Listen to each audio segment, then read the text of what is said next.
प्यारे विद्यार्थियों, आज के हिंदी कक्षा में आपका स्वागत है।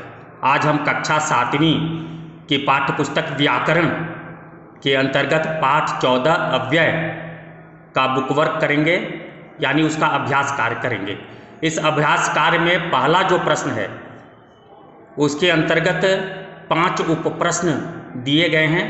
इन उप प्रश्नों का उत्तर आप मेरे अव्यय वीडियो के डिस्क्रिप्शन में देख सकते हैं। मैंने जो अव्यय वीडियो बनाया हुआ है, इस वीडियो के डिस्क्रिप्शन में मैंने उसका लिंक दिया हुआ है, आप वहां से इनका प्रश्नोत्तर देख सकते हैं। हम अभ्यास कार्य के अंतर्गत प्रश्न 2 से सारे प्रश्नों को हल करेंगे, सारे प्रश्नों को देखेंगे। तो प्रश्न 2 है, रिक्त स्थान की पूर्ति उचित शब्द द्वारा कीजिए। ये खाली स्थान है, इसमें जो रिक्त स्थान है, खाली जगह है, उसकी पूर्ति करनी है उचित शब्द द्वारा। प्रश्न 2 का क है, क्रिया की विशेषता बताने वाले शब्दों को क्रिया विशेषण कहते हैं। ख है, जो शब्द क्रिया के होने का समय बताते हैं उन्हें कालवाचक क्रिया विशेषण कहते हैं। समय को काल भी कहा जाता है, तो जो शब्द क्रिया के होने का समय बताते हैं यानी काल बताते हैं, उन्हें कालवाचक क्रिया विशेषण कहते हैं। ग है, परिमाणवाचक क्रिया विशेषण शब्द क्रिया की मात्रा या परिमाण को बताते हैं। जो परिमाणवाचक क्रिया विशेषण है वह क्रिया की मात्रा को बताता है, क्रिया की कितनी मात्रा है और या उसके परिमाण को बताता है। यहाँ देखिए, ध्यान दीजिएगा, परिमाण परिणाम नहीं है। परिणाम का मतलब होता है फल, यहाँ परिमाण, परिमाण मतलब मात्रा। घ है, जो शब्द क्रिया के होने के स्थान की सूचना देते हैं उन्हें स्थानवाचक क्रिया विशेषण कहते हैं। अंग है, जिस शब्द से क्रिया के होने के ढंग या विधि का पता चले उसे रीतिवाचक क्रिया विशेषण कहते हैं। यह हुआ प्रश्न 2 के रिक्त स्थानों की पूर्ति। इसके बाद अब हम प्रश्न 3 में आते हैं। प्रश्न 3 है, क्रिया विशेषण शब्दों को रेखांकित कर उसका भेद लिखिए। यहाँ पे वाक्य दिया हुआ है, इसमें से जो क्रिया विशेषण शब्द है उसको रेखांकित करना है, उसका भेद भी लिखना है। क है, मैं घर से निकला ही था कि एकाएक वर्षा होने लगी। यहाँ एकाएक शब्द को रेखांकित करेंगे और यह जो एकाएक शब्द है वह है रीतिवाचक क्रिया विशेषण। यह वर्षा होने के ढंग को बता रहा है, विधि को बता रहा है, इसलिए यह रीतिवाचक क्रिया विशेषण है। इसके बाद ख, चुटकुला सुनकर मैं खूब हंसा। यहाँ खूब जो है इसे रेखांकित करेंगे, यह परिमाणवाचक क्रिया विशेषण है।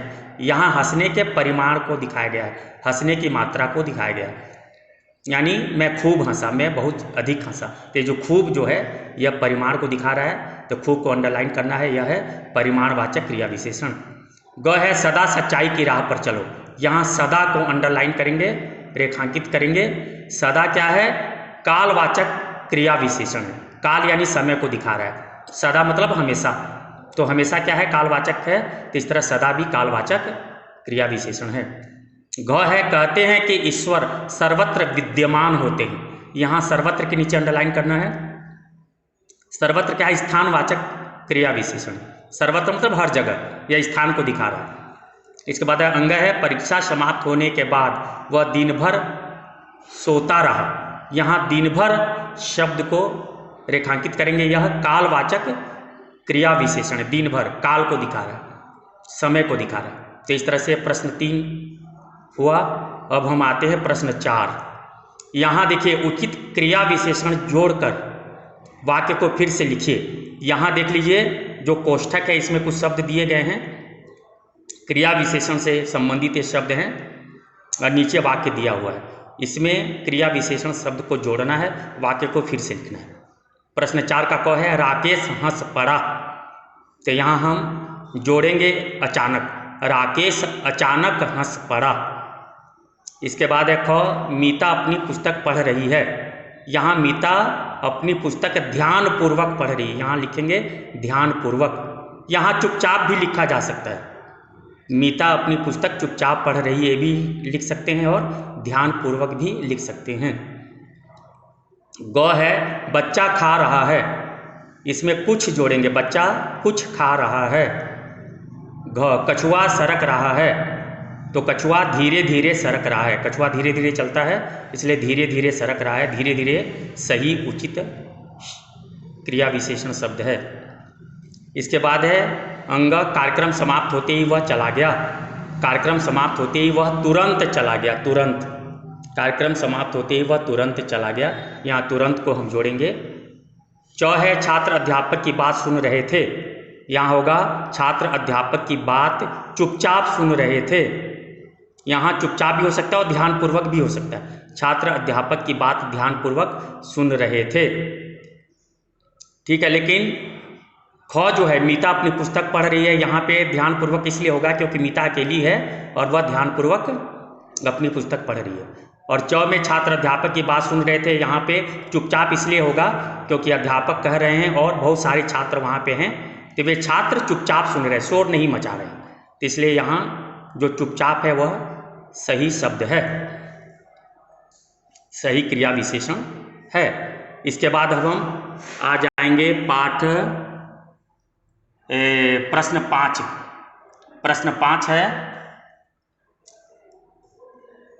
वाक्य में प्रयोग कीजिए। इसमें कुछ शब्द दिया गया है, इसका वाक्य में प्रयोग करना है।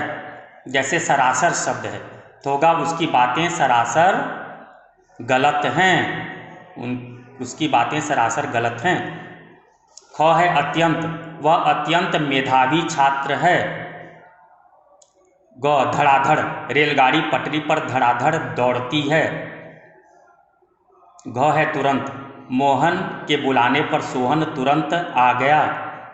अंग तनिक, आप आइए क्योंकि आपसे तनिक बातें करनी हैं। च सामने, मंदिर के सामने ही मेरा विद्यालय है। तो इस तरह से वाक्य में इनका प्रयोग हुआ। अब प्रश्न 6वां, नीचे दिए वाक्यों में अव्यय शब्दों को रेखांकित कीजिए तथा उनका नाम लिखिए। रेखांकित भी करना है और नाम भी लिखना है। जैसे बच्चा चांद की ओर देख रहा है, इसमें की ओर यह अव्यय शब्द है और यह संबंध बोधक अव्यय है। इसके बाद ख है मैं रात को जल्दी सो जाता हूँ ताकि सुबह जल्दी उठ सकूँ। ये जो ताकि है यह अव्यय शब्द है, इसे अंडरलाइन करना है। यह समुच्चय बोधक अव्यय है, समुच्चय बोधक अव्यय।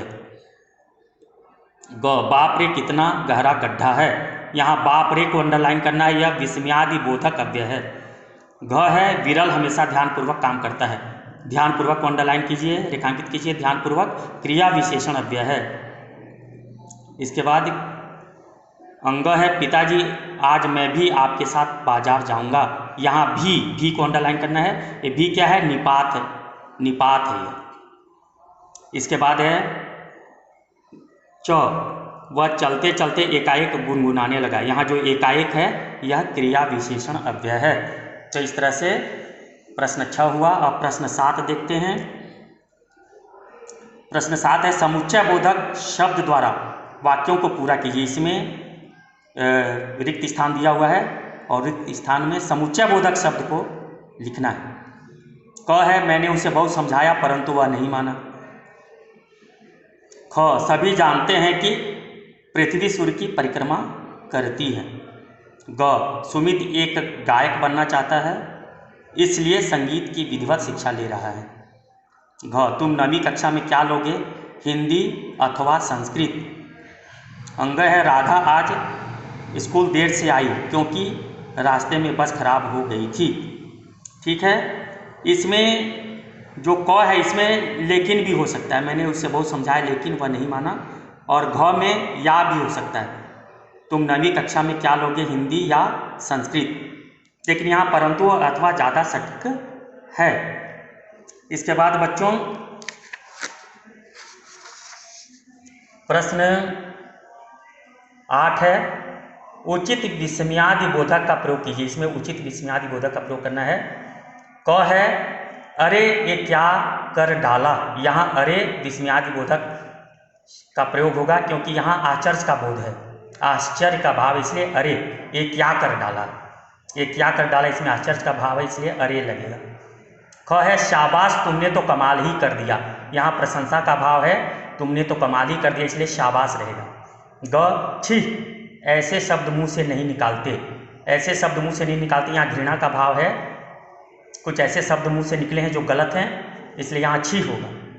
और घ है वाह, भाई मज़ा आ गया, यहाँ होगा वाह, क्योंकि मज़े की बात की जा रही है, इसलिए यहाँ है वाह।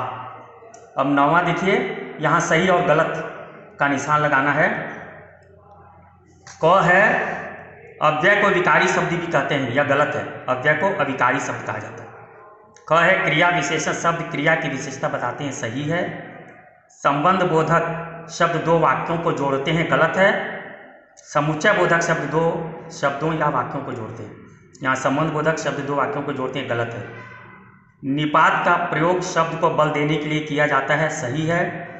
विस्मयादि बोधक अव्यय के आगे सदा विस्मयादि बोधक का चिन्ह लगा होता है, सही है। इसके बाद देखिए 10वां है, नीचे दिए अव्ययों के सामने उसका नाम लिखने। इसमें शब्द दिए हुए हैं, उसके आगे लिखना है कि कौन सा अव्यय है। परंतु, ये जो परंतु है समानाधिकरण समुच्चय बोधक अव्यय है। समानाधिकरण समुच्चय बोधक अव्यय दो प्रकार के होते हैं, एक समानाधिकरण और दूसरा है व्यधिकरण। तो परंतु क्या है, समानाधिकरण समुच्चय बोधक अव्यय है। भी निपात है, यद्यपि व्यधिकरण समुच्चय बोधक अव्यय के अनुसार संबंध बोधक अव्यय है। वाह विस्मयादि बोधक अव्यय है, के पीछे संबंध बोधक अव्यय है। दाएं बाएं स्थानवाचक क्रिया विशेषण है और परसों कालवाचक क्रिया विशेषण है। तो इस तरह से बच्चों यह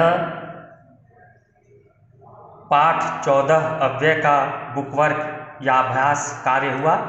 आप इसे अपनी व्याकरण बुक में लिख लीजिए। ये जो व्याकरण बुक है, ये जो जगह जहाँ है उसमें इसी हिसाब से आप भी लिख लीजिए। अगर किसी को कोई डाउट हो, कोई समस्या हो तो कमेंट बॉक्स में आप लिख सकते हैं। मैं यथासंभव उन समस्याओं का निराकरण करूँगा। धन्यवाद।